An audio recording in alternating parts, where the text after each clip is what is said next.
मस्तिष्क में पाई जाती है और हाइपोथैलेमस ग्रंथि को हम पदार्थ ग्रंथि या मास्टर ऑफ मास्टर ग्लैंड भी कहते हैं, क्योंकि ये हमारी जो पीयूष ग्रंथि है जिसे हम मास्टर ग्रंथि कहते हैं उसको भी क्या करती है, ये कंट्रोल करती है। उस पर नियंत्रण कौन करता है, आपका हाइपोथैलेमस ग्रंथि करती है, इसलिए इसका नाम क्या पड़ा, मास्टर ऑफ मास्टर ग्लैंड। या जैसे सेना में सर्वोच्च कमांडेंट होता है वैसे ही हमारे मानव शरीर का सर्वोच्च कमांडेंट भी कौन है, आपका हाइपोथैलेमस। ठीक है, इसी प्रकार आपकी दो और ग्रंथियां पाई जाती हैं जिनको हम जनन ग्रंथियां बोलते हैं, एक है नर जनन ग्रंथि और दूसरी है मादा जनन ग्रंथि। नर जनन ग्रंथि कौन सी है, आपकी है टेस्टिस, जिनको वर्षण बोला जाता है।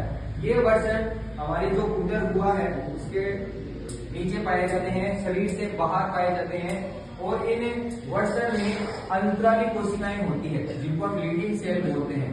कौन सी कोशिकाएं होती हैं, अंतराली, लीडिंग सेल्स बोलते हैं। यही वो सेल्स है जो कौन से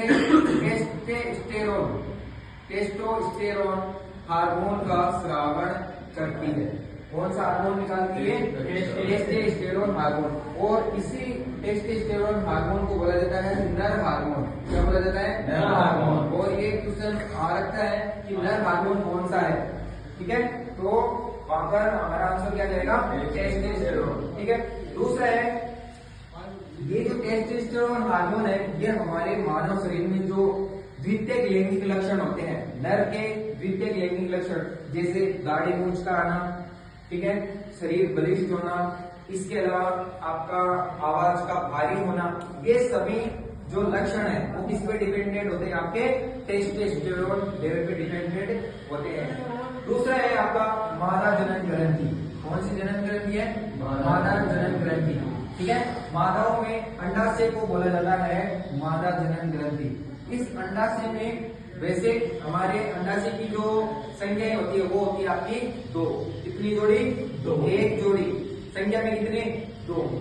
हर एक अंडाशय आपका हर महीने में एक अंडा है वो उत्पन्न करता है।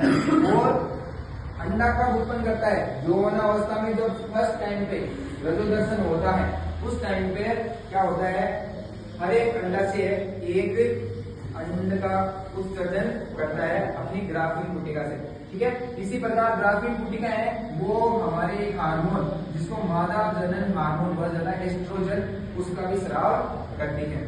उसी के साथ में अंडोत्सर्ग होता है। जब अंडा अंडाशय से बाहर आता है, बाहर आकर गर्भाशय में आ जाता है, उस टाइम पे हमारे जो गर्भाशय है वहां पे एक ग्रंथि का निर्माण होता है जिसका नाम है कार्पस ल्यूटियम। क्या नाम है, कार्पस ल्यूटियम।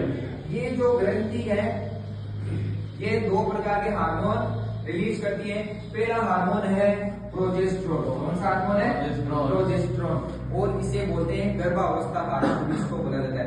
गर्भावस्था में जो भी नियंत्रण का काम है, ठीक है, इसके अंदर में देख होगा प्रोजेस्टेरोन हार्मोन। ठीक है, इसके बाद में दूसरा है रिलैक्सिन हार्मोन। जब अंतिम समय होता है गर्भावस्था का, उस टाइम पे जो गर्भाशय की पेशियां हैं उसको रिलैक्स करने का काम कौन सा करता है, आपका रिलैक्सिन हार्मोन करता है। ओके,